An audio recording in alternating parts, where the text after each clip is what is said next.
បាទសូមគោរពជំរាបសួរពុកម៉ែបងប្អូនទាំងអស់គ្នាបាទសូមស្វាគមន៍មកការឲ្យតម្រុយឆ្នោតពីខ្ញុំបាទសម្រាប់ថ្ងៃថ្មីខែថ្មីថ្ងៃទី4ខែ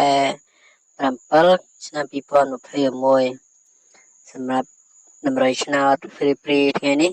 ចែកជូនពុកម៉ែបងប្អូនដោយមិនខិតថ្លៃនោះទេបាទសម្រាប់តម្រុយឆ្នោតតែមុននឹងចូលឲ្យតម្រូវឆ្នោតសូមពឹងពុកម៉ែបងប្អូន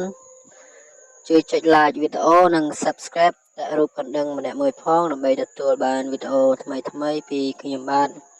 ជារៀងរាល់ថ្ងៃផងដែរចឹងកុំឲ្យរងចាំយូរយើងមកចូលឲ្យតម្រូវឆ្នោតទាំងអស់គ្នាសម្រាប់ថ្ងៃថ្មីតម្រូវឆ្នោតថ្ងៃនេះយើងមានខ្ទង់20និងខ្ទង់60ពុកម៉ែបងប្អូនយើងមាន21 29 65និង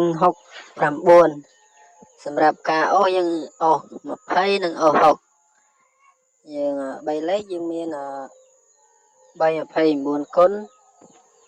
623សំទោស623គុណនិង